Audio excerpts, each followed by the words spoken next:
داستان سلطان نور الدین زنگ جس نے سلیبیوں کے دلوں پر اپنی داغ بٹھا رکھی تھی۔ مرسینہ بیٹی، تم ذرا میرے ساتھ آؤ۔ جمارہ اور مشال، تم دونوں یہیں رہو، جو کام کر رہی ہو اسی میں لگی رہو۔ پھر ازبل نے آگے بڑھ کر مرسینہ کا ہاتھ پکڑا اور اسے باورچی خانے سے ملحقہ جو کمرہ تھا اس میں لے گئی۔ اس موقع پر جمارہ اور مشال کو جستجو ہوئی۔ دونوں نے عجیب سے انداز میں ایک دوسرے کی طرف دیکھا۔ پھر جمارہ نے مشال کا ہاتھ پکڑا اور اسے دروازے کے پردے کے پیچھے جا کر دونوں کھڑی ہو گئیں۔ جس کمرے میں ازبل مرسینہ کو لے کر گئی تھی، دونوں نے دیکھا کہ ایک نشست پر ازبل اور اپنے ساتھ مرسینہ کو بٹھا لیا تھا۔ پھر بڑی شفقت، بڑے پیار سے مرسینہ کو مخاطب کر کے کہنے لگی، مرسینہ میری بیٹی، میں صرف تمہاری چچی نہیں بلکہ خالہ بھی ہوں۔ میں ایک انتہائی اہم موضوع پر تم سے گفتگو کرنا چاہتی ہوں، مجھے سوچ سمجھ کر جواب دینا۔ بیٹے، ہر لڑکی اپنا گھر آباد کرنے کے خواب دیکھتی ہے۔ اس سلسلے میں جیسی فکر مجھے اپنی بیٹی جمارہ کی ہے ایسی تمہاری بھی ہے۔ تمہاری ماں مرنے والی میری سگی بہن تھی، اس لیے اب تم دونوں کی جمارہ کی طرح میں ہی ماں ہوں۔ بیٹی، کوئی چیز مجھ سے مت چھپانا۔ دیکھو، جمارہ کی نسبت آج کل میں سمجھتی ہوں شمس الدین کے ساتھ طے ہو جائے گی۔ بیٹے، مجھے تمہاری بھی فکر ہے۔ اس سلسلے میں کارلوس بھائی سے بات کر کے آئی ہوں۔ میری بچی، اگر ہم تمہارا رشتہ امیر مجدد الدین سے طے کرنے کی کوشش کریں تو تمہیں اس سلسلے میں کوئی اعتراض تو نہ ہوگا؟ مرسینہ چونک پڑی۔ لرزنے کے انداز میں اس نے اپنی خالہ ازبل کی طرف دیکھا، پھر کچھ سوچ کر کہنے لگی، خالہ آپ یہ کیا کہہ رہی ہیں؟ کہاں امیر مجدد الدین، کہاں میں، وہ سعادت و کامرانی کا مجسمہ، عزت و وقار کا سرچشمہ، جبکہ میں ان کے مقابلے میں نظر فریب سبزہ زار اور انحطاط و زوال برا ہجر و فراق ہوں۔ وہ فضاؤں میں رقصاں جگنوؤں کی مانند ہیں، وہ جرت مندی کی آبائی روایت کا وقار ہیں، جبکہ میں ان کے مقابلے میں خشک پتوں کی حزین آواز اور اندھیرے کی گھنی موجوں میں سرد خواب سے بھی بدتر حیثیت رکھتی ہوں۔ وہ اگر شادی کرنا چاہیں تو میرے جیسی ہزاروں لڑکیاں ان کے سامنے ہاتھ جوڑ کر کھڑی ہو سکتی ہیں۔ مرسینہ جب خاموش ہوئی تو ازبل بول پڑی، میری بیٹی، یہ بات نہیں ہے۔ اللہ نے تمہیں حسن سے نوازا ہے، فطرت نے تمہیں خوبصورتیوں کی ساری رعنائیاں عطا کی ہیں، قدرت نے تمہیں لا انتہا جمال کی ساری دلکشیوں سے سنوارا ہے۔ تمہارا حسن دعوت کیف و وجد دیتا ہے، تمہاری خوبصورتی کھوجنے کی حدت پیدا کرتی ہے۔ تمہاری جسمانی ساخت، تمہاری موہ لینے والی آنکھیں دیکھنے والے کے لیے بہاروں کے چمنزاروں، نور آلودہ تبسم اور اجالوں کی طربناک نشان چھوڑ کر رکھتی ہے۔ تو میرے سامنے اپنا اور مجدد الدین کی شخصیت کا موازنہ نہ کر، تو اپنی شخصیت سے پوری طرح آگاہ نہیں۔ اگر امیر مجدد الدین کے لیے ہزاروں رشتے ہیں تو تمہاری خوبصورتی کو دیکھتے ہوئے تمہارے لیے بھی ہزاروں رشتے آ سکتے ہیں۔ میں تم سے صرف یہ پوچھنا چاہتی ہوں، اگر ہم تمہیں امیر مجدد الدین کی زندگی کا ساتھی بنانے کی کوشش کریں تو کیا تمہیں اس سلسلے میں کوئی اعتراض ہوگا؟ اس موقع پر مسکراتے ہوئے مرسینہ نے ازبل کی طرف دیکھا، پھر کہنے لگی، خالہ جب آپ نے پوچھ ہی لیا ہے تو میں آپ سے کوئی چیز نہیں چھپاؤں گی۔ اگر امیر مجدد الدین کو میری زندگی کا ساتھی بنا دیا جائے تو میں سمجھوں گی کہ سورج نے شفق، ماہتاب کی کرنوں نے سبزہ زاروں کو اور پھولوں نے شبنم کو اپنا لیا ہے۔ اگر امیر مجدد الدین کو میری زیست کا ساتھی بنا دیا جائے تو خالہ میں سمجھوں گی مجھے حالات نے ذلت کی آغوش، بدبختی کے غاروں، وقت کے دھندلکوں اور تخیل کی نگینہ کاری سے نکال کر نغموں کے تواں نگاہوں کے خمار، صباحت و لطیف و ناز کی دہلیز، آرائش و تزئین کے نشیلے افسانوں اور معجزات و عجائبات میں لا کر کھڑا کر دیا ہے۔ میں سمجھوں گی کہ مجھے حدی خوانوں کی حلاوت مل گئی ہے، میری زندگی کے سفر کے لیے ستاروں کو بادباں بنا دیا گیا ہے اور پیاسے سرابوں جیسی میری زیست کو دنک کے لازوال رنگوں میں تبدیل کر دیا ہے۔ یہاں تک کہنے کے بعد تھوڑی دیر کے لیے مرسینہ رکی، پھر قدرے دکھ بھرے انداز میں وہ ازبل کی طرف دیکھتے ہوئے کہنے لگی، مگر خالہ یہ سب کی سب باتیں خواب و خیال ہیں، انہیں زیادہ اہمیت نہیں رکھتی۔ میرے امیر مجدد الدین اس سے پہلے ایک نصرانی لڑکی کے ہاتھوں دھوکہ کھا چکے ہیں، اس وجہ سے بڑے سنجیدہ اور تنہائی پسند ہو چکے ہیں۔ اگر ان سے میرے رشتے کی بات کی جائے تو میرا دل کہتا ہے کہ وہ نہیں مانیں گے۔ مرسینہ کی اس گفتگو پر ازبل خوش ہو گئی۔ تھوڑی دیر اس نے اسے اپنے ساتھ لپٹائے رکھا، اسے پیار کیا، پھر علیحدہ کرتے ہوئے کہنے لگی، بیٹی پانی اگر لگاتار سخت سے سخت پتھر پر بھی پڑتا رہے تو اس میں اپنے اثرات چھوڑے بغیر نہیں رہتا۔ بیٹی ہم تو اپنی طرف سے کوشش کریں گے، اس سلسلے میں حلب میں جا کر امیر مجدد الدین کی ماں سے بھی بات کروں گی، شمس الدین اور خطلخ کے ذمے بھی یہ کام لگاؤں گی کہ وہ تمہیں اور امیر مجدد الدین کو زندگی کا ساتھی ہم سفر بنانے کی کوشش کریں۔ لیکن بیٹی اس سلسلے میں تمہیں بھی کچھ کرنا ہوگا۔ اگر انسان ہاتھ منہ توڑ کر بیٹھ جائے اور صرف اللہ پر ہی توکل کر ڈالے تو پھر اللہ کی طرف سے بھی کچھ نہیں ملتا۔ امیر مجدد الدین یہاں آئیں تو میری بچی تم اپنے اخلاق سے ان کی خدمت کرتے ہوئے کم از کم ان پر اپنی شخصیت کا پرتو تو ڈال سکتی ہو۔ ایسا کر کے تم مجھے امید ہے امیر مجدد الدین کو اپنی طرف مائل کرنے میں کامیاب ضرور ہو جاؤ گی۔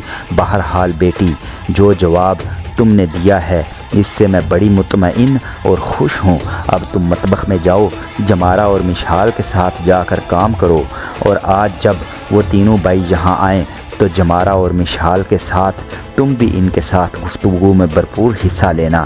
پھر ازبل اپنی جگہ سے اٹھ کھڑی ہوئی، مرسینہ بھی کھڑی ہوئی۔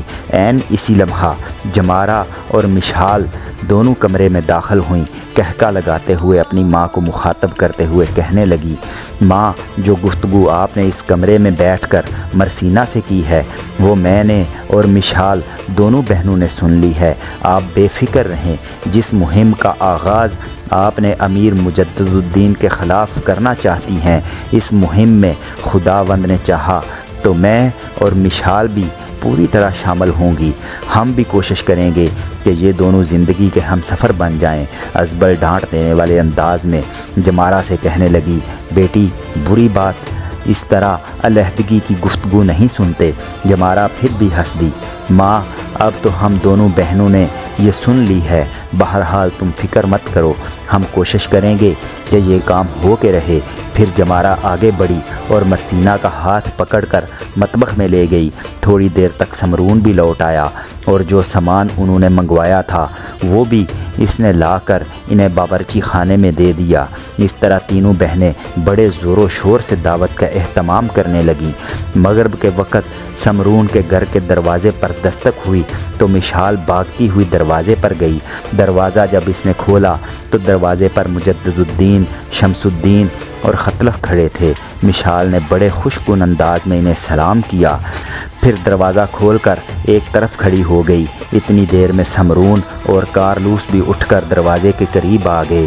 باری باری ان تینوں سے انہوں نے مصافحہ کیا، ان تینوں کو لے کر نشستگاہ کی طرف روانہ ہو گئے۔ مشال دروازہ بند کر کے اس کمرے کی طرف چلی گئی جس میں مرسینہ اور جمارہ بیٹھی تھیں۔ سمرون اور کارلوس ان تینوں کو لے کر نشستگاہ میں داخل ہوئے تو اسی لمحہ ازبل بھی نشستگاہ میں داخل ہوئی۔ تینوں سے مل کر وہ بھی ایک نشست پر بیٹھ گئی۔ کچھ دیر خاموشی رہی، پھر گفتگو کا آغاز مجدد الدین نے کیا۔ محترم سمرون، میں نے آپ سے گزارش کی تھی، میرے خیال میں آپ نے اپنے گھر والوں سے مشورہ کیا ہوگا۔ اور مجدد الدین کہتے کہتے رک گیا، اس لیے کہ سمرون مسکراتے ہوئے بول پڑا، بیٹے فکر مند مت ہو، میں اس موضوع پر اپنے بھائی کارلوس اور ازبل دونوں سے بات کر چکا ہوں۔ جہاں تک جمارہ کا تعلق ہے میں اس کا اندیہ پہلے ہی لے چکا ہوں اور وہ اس رشتے کے لیے تیار ہی نہیں بلکہ خوش بھی ہے۔ اس موضوع پر میں نے ازبل سے بات کی، اب تم ازبل کا جواب خود ہی سن لو، مجھے کچھ کہنے کی ضرورت نہیں۔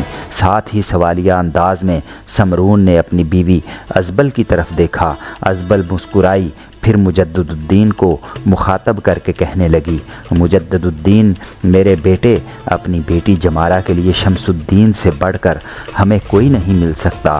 میں اس رشتے پر صرف رضامند ہی نہیں بلکہ بے حد خوش ہوں۔ ازبل کا یہ جواب سن کر شمس الدین کی تو گردن جھکی ہوئی تھی، لیکن مجدد الدین اور خطلخ بے پناہ خوشی کا اظہار کر رہے تھے۔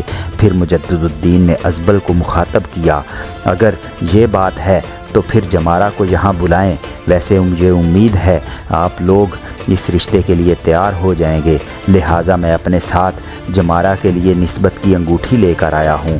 یہ انگوٹھی میری ماں نے دی تھی۔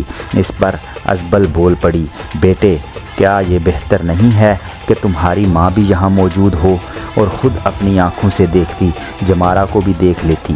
مجدد الدین نے سکھ کا سانس لیا اور کہنے لگا، آپ کو اس سلسلے میں فکر مند ہونے کی ضرورت نہیں۔ جمارہ کے متعلق میں تفصیل سے اپنی ماں سے بات کر چکا ہوں اور جمارہ کے متعلق اس کو تفصیل بتا چکا ہوں۔ وہ اس رشتے پر خوش ہیں۔ پھر میں آپ سے بات کہوں کہ میری پسند میری ماں کی پسند ہے، اور پھر سب سے بڑھ کر یہ کہ شمس الدین جمارہ کو پسند کر چکا ہے۔ بس میرے خیال میں اس سے بڑھ کر اور کیا ہو سکتا ہے۔